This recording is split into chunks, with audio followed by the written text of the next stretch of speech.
tape you've ever seen in your life. I have no idea how I got the part still. And it's being used to teach future casting directors at NYU. Talking about the live action remake of Snow White, which will be out next week, but without some of the studio's typical marketing magic. That Gal Gadot, one of the most beautiful women in the world, is casted as the evil queen who is jealous of Snow White's beauty when she's prettier.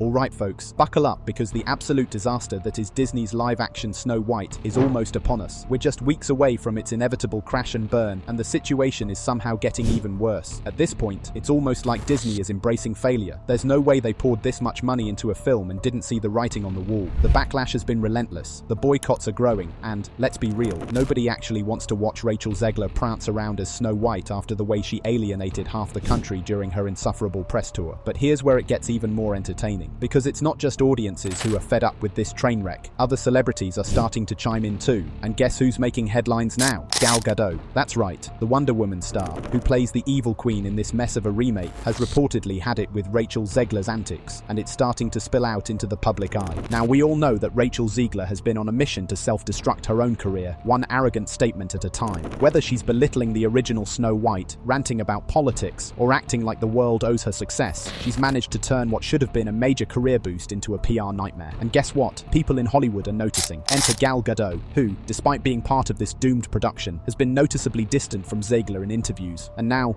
Rachel Zegler.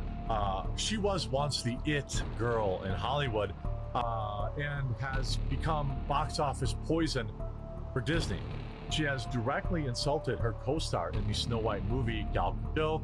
Word on the street is that she's absolutely fed up with the actress's behavior. Sources close to the production are claiming that Gadot found working with Zegler difficult, to say the least. Apparently, Rachel's diva behavior on set, combined with her non-stop lecturing about how she's reinventing Snow White, rubbed a lot of people the wrong way, including Gadot, and it's not hard to see why. Imagine being a seasoned actress who's worked with some of the biggest names in Hollywood, only to be stuck alongside an entitled, self-righteous newcomer who thinks she's above the material. But it doesn't stop there. While Gal Gadot has remained relatively professional in public, insiders say that she's privately venting about how unbearable Zegler was during filming. And it's not just about the on-set experience. Gadot is reportedly frustrated with how Zegler's controversy is tanking the film before it even releases. Because let's be honest, this isn't just an issue of an actress being a little unlikable. Zegler has single-handedly turned Snow White into one of the most hated Disney remakes before audiences have even seen a second of the final cut. Then, you have the fact that other Hollywood figures are starting to throw shade at Zegler too. Even Bill Maher, who, let's face it, has never been one to hold back, is calling her out. He essentially summed up what everyone is thinking. Rachel Zegler comes off like the most obnoxious theater kid imaginable, totally detached from reality, and somehow convinced that she's some kind of activist warrior by trashing the movie she's supposed to be promoting. And as if she wasn't already insufferable enough, she's been doubling down, playing the victim, and blaming sexism and misogyny for the backlash. Here's the reality. People aren't tired of women in movies. They're tired of Hollywood shoving insufferable personalities down their throats and expecting them to cheer. Zegler is the perfect example of why audiences are pushing back. Nobody wants to support an actress who openly disrespects the original film, mocks its legacy, and then cries foul when people call her out on it. And now, even her own co-star is reportedly done with her nonsense. Disney, for their part, seems to be scrambling in damage control mode, but it's way too late for that. If they were really serious about saving face, they would have either delayed this disaster or scrapped it entirely. But nope, instead, they're going to shove it into theaters, hope for a miracle, and watch as it flops spectacularly. And Gal Gadot? She's probably already mentally checked out, waiting for this nightmare to be over so she can move on with her career, while Zegler continues to dig her own grave.